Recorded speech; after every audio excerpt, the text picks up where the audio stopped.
The Star Wars universe is massive, so big in fact that there are countless species of life forms across the galaxy of various cultures, religions, and much more. Yet despite this vast web of unique and fascinating new characters, we often see existing characters appear in new material. In this video, we'll be going through the iceberg of Star Wars cameos, starting off with some of the most recognized and well-known, and going down to some of the most obscure with rare tidbits of knowledge that barely anyone knows. How good is your Star Wars knowledge? Let us know how many you miss in the comments down below. Level 5 Quinlan Vos in Episode 1. A well-known but awesome cameo. This one has an interesting backstory. An extra on the set of The Phantom Menace stood out more than your typical background character, and he was chosen to be expanded upon through other material like books and comics. He eventually became a supporting character in an arc of the Clone Wars and featured as the main character in Dark Disciple, a book which focused on his relationship with Asajj Ventress, wherein she sacrificed herself for him to live. In the new canon, he was on a covert mission when Qui-Gon walked past him, meaning he was unable to help his old friend and risk getting exposed. Rex in Return of the Jedi. This is one of the most speculated about and hyped up character theories in all of canon. The theory is that the big white-bearded man on Endor in Return of the Jedi is actually Captain Rex from the Clone Wars series. Dave Filoni teased this in the later seasons of Star Wars Rebels by changing his character design to match that of the trooper on Endor.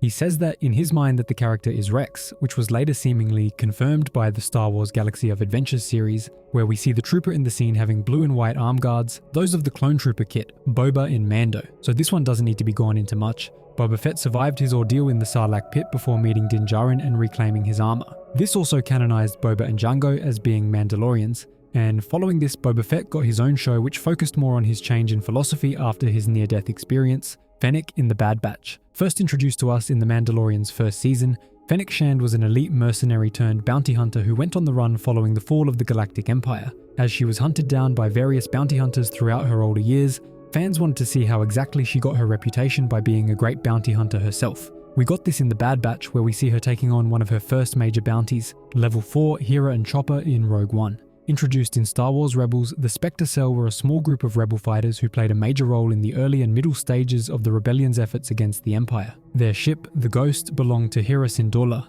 and her droid Chopper helped around the ship.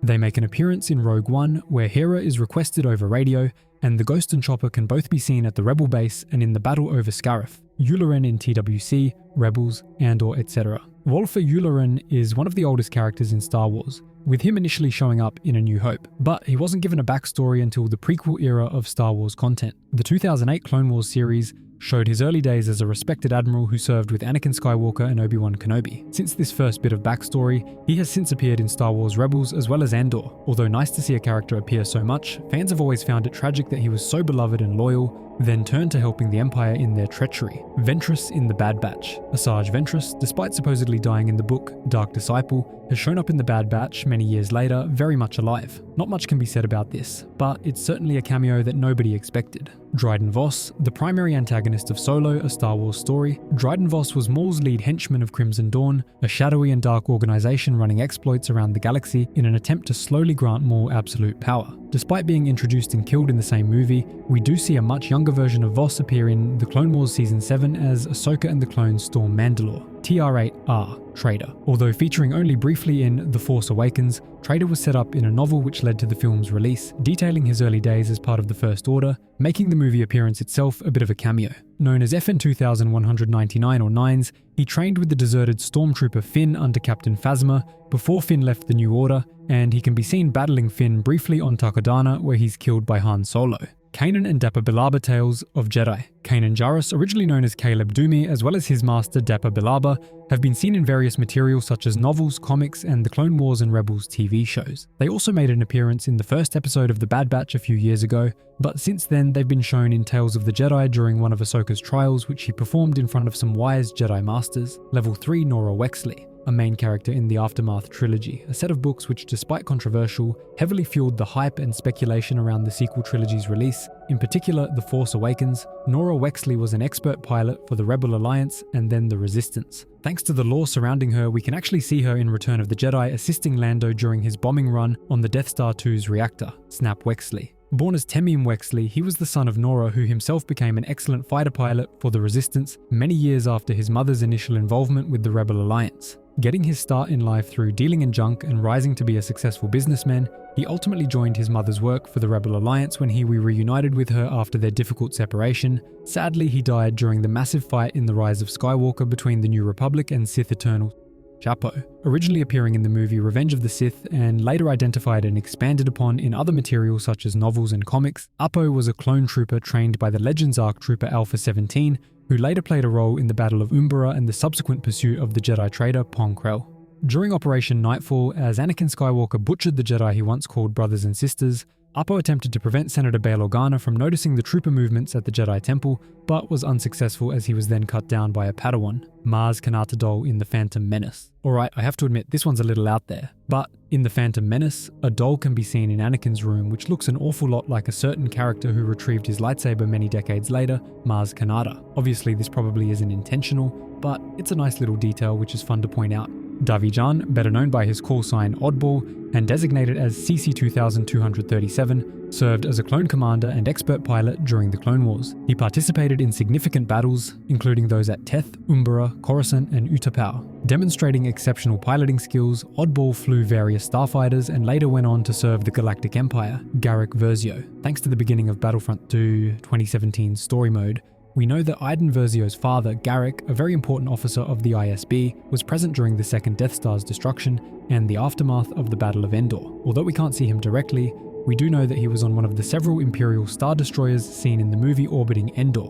Iden Versio, the main character of Battlefront 2's campaign as well as the prequel novel, Iden Versio was a talented and high-level starfighter pilot who primarily served in the TIE Fighter Corps. Although not directly identified, she was one of the TIE pilots during the attack on the Death Star in A New Hope, and she was saved from the explosion of the Death Star due to her chasing Luke's squad after they shot down one of her friends. We also know that she was later part of the Battle of Endor, although we don't see her in Return of the Jedi. Ramus Antilles. No relation to Wedge Antilles, Ramus was a respected Alderaanian who worked closely with Bail Organa before the rise of the Empire, and later became the captain of the Tantive Threed and the Four. We can see him in Revenge of the Sith as a younger man and again in A New Hope, as Vader presses him for information on the Death Star plans before killing him. Hobby. Ever since he was a boy, Derek Hobby Clivian was a talented pilot who dreamed of making a difference in the galaxy. He and his friend Wedge Antilles studied together at an Imperial Academy before they were arrested under suspicion of being rebel sympathizers trying to smuggle information. Thanks to an agent named Fulcrum saving them and connecting them to the Rebel Alliance, both of them joined up and became highly respected fighter pilots. His first appearance was in the original trilogy where he sacrificed himself on Hoth to slow down the Empire's assault, but he can be seen later in Star Wars Rebels, where his backstory occurs.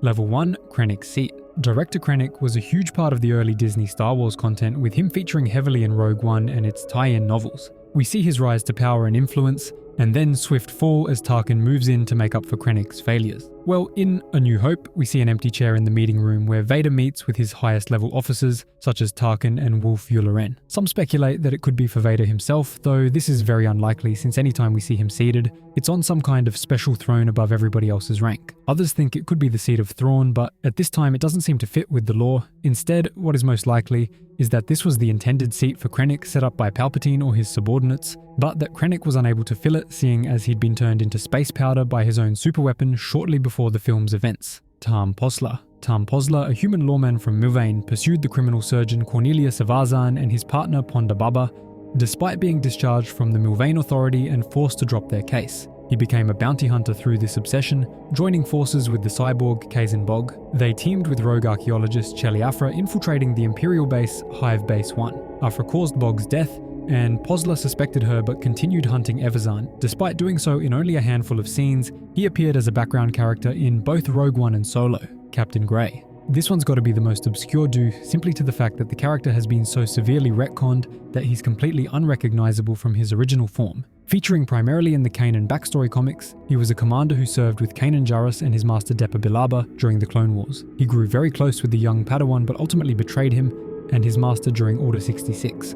After some time, he had come to his senses and realized that what the clones were doing is wrong, and that their programming was taking over their free will making them almost like robots. His final moments were spent in sacrifice, taking himself and his squad out in order to allow Kanan to escape unharmed. Unfortunately, episode 1 of the Bad Batch's first season completely erased this arc by merging Commander Grey with a captain he served with called Styles, and the entire Order 66 scene plays out differently with no sacrifice in sight. So in canon, he's somehow gone back to being a captain who ruthlessly executes Jedi he served alongside without any issues. This huge change in story is what caused many comics fans to not even notice that this character was meant to be Grey.